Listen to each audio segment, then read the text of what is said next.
Paschimbanga exotic bird লাভার অর্গানাইজেশনের পক্ষ থেকে কলেজ স্কয়ারে 15 থেকে 17 ডিসেম্বর পর্যন্ত এক বার্ড শোয়ের আয়োজন করা হয়। প্রথম দিনের চিত্র তো আপনাদেরকে দেখিয়েছিলাম। অনুষ্ঠানের দ্বার উদ্ঘাটন করেছিলেন অনুষ্ঠানের প্রেসিডেন্ট তথা সিটি ক্যাপিটালের এমডি তিনকড়ি দত্ত। সঙ্গে উপস্থিত ছিলেন অভিনেত্রী কনিনিকা বন্দ্যোপাধ্যায়ও। প্রদর্শনীর শেষ দিনে এক সাংস্কৃতিক অনুষ্ঠানের আয়োজন করা হয়। অনুষ্ঠানের সমাগম হয় বহু মানুষের। পশ্চিমবঙ্গ এক্সোটিক বার্ড লাভার অর্গানাইজেশনের পক্ষ থেকে কলেজ স্কয়ারে 15 থেকে 17 ডিসেম্বর আয়োজিত হলো এক বার্ড শো, যেখানে ছিল 200 থেকে 300 প্রজাতির বিদেশি পাখি। এছাড়াও ছিল রঙিন মাছের প্রদর্শনী ও পুষ্প প্রদর্শনী। অনুষ্ঠানের উদ্বোধনী অনুষ্ঠানের দ্বার উদ্ঘাটন করেন এই অনুষ্ঠানের প্রেসিডেন্ট তথা সিটি ক্যাপিটালের এমডি তিনকড়ি দত্ত। এছাড়াও ছিলেন অভিনেত্রী কনিনিকা বন্দ্যোপাধ্যায়। প্রদর্শনীর শেষ দিনে এক সাংস্কৃতিক অনুষ্ঠানের আয়োজন করা হয়, যেখানে বহু মানুষের সমাগম ঘটেছিল। এছাড়াও 3 দিনব্যাপী এই পাখি প্রদর্শনী দেখতে ভিড় জমিয়েছিল উৎসুক কলকাতাবাসী। অনুষ্ঠানের শেষ দিনের চিত্র আপনাদের দেখাবো।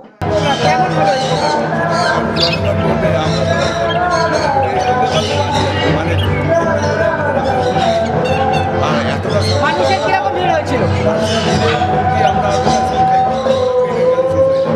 এই পর্যন্ত আমরা সাকসেস যে এত মানুষকে আমরা দেখাতে পেরেছি। মানুষ এখন এসে গেছে এর জন্য আমরা আগামী বছর কি প্ল্যানিং রয়েছে? আরও বড় আকারে কিছু করার প্ল্যান আছে। আমরা চাইবো ভারতবর্ষের সমস্ত মানুষ আসুক কলেজ স্কয়ারে এই তৃতীয় সপ্তাহে ডিসেম্বর মাসে, যাতে বৃহত্তর একটা শো যা ওরা ভারতবর্ষের কোথাও কোনো স্টেটে হয় না, যেটা কলকাতায় এই মানে ঐতিহ্যপূর্ণ কলেজ স্কয়ারে আমরা আবার একটা মানুষকে আজকে শেষ দিন, মনে হচ্ছে না যে এতদিন সবার সাথে একসাথে ছিলাম, আজকে দিনটা একটু মিস করছি? সেই যেন বিজয়াদের শুরু যাচ্ছে মায়ের সেই ঘরে মানে এতগুলো পাখি যাদেরকে মানে সত্যি দেখলে মানে মন জুড়িয়ে যাচ্ছে, সবাই চলে যাচ্ছে। আমরা তো নদী পাখি দেখি, পাখিরাই আমাদের সন্তান। আমাদের কাছে তাদেরকে আবার ঘরে নিয়ে যাবো, আবার সেই প্রতিদিনের মতো সেইভাবে আমরা এ করতে পারবো, সেটা তো রয়েছেই। তার সঙ্গে বাড়তি পাওনা এত মানুষকে আমরা দেখিয়ে দিতে পারছি। আমাদের বাড়তি পাওনা সঙ্গে আমাদের আমরা এত মানুষকে প্রত্যেকটা মানুষকে হাসতে দর্শকবৃন্দরা কি বলতে যাবেন আগামী বছরের জন্য? আমরা বলবো একটা কথা বারবার, আগামী বছর যেন আমাদের পোস্টারটা আমরা এখন থেকে আমরা বারবার সপ্তাহে আমাদের চেষ্টা করবো একদিন দর্শকদের আমরা আরও একটা বাড়াতে পারি সেই পোস্টারটা রাখবো। আপনার নামটা?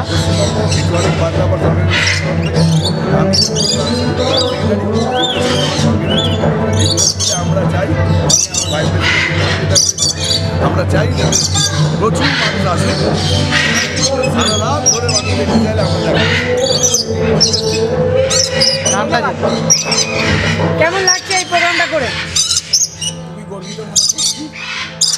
এরকম প্রোগ্রাম আরও যেন হয় বা আদার্স স্টেট আমরা করতে পারি,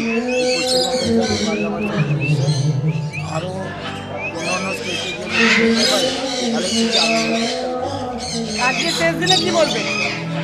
শেষ দিন আর কি বলবো, বলার নেই।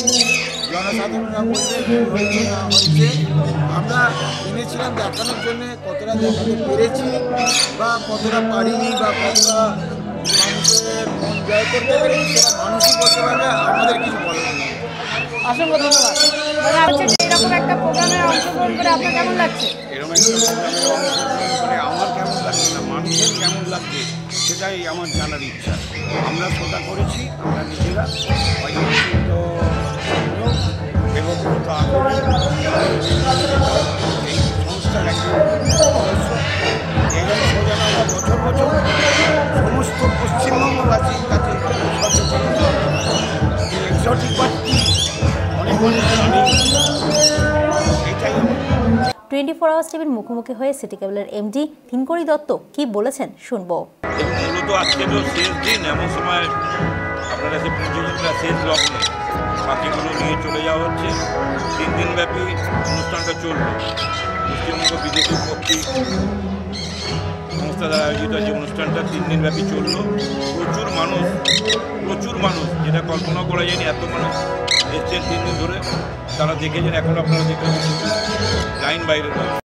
আমরা চেষ্টা করবো আগামী দিনে এটাকে আরেকটু টাইমটাকে কীভাবে বাড়ানো যায়, যদি একদিন বাড়ানো যায়, দুদিন বাড়ানো যায়, সেটাকে চেষ্টা করা হবে। আগামী দিন আরও সুন্দর করে যায়, আগামী বছর আরও ভালো করে করা যায়।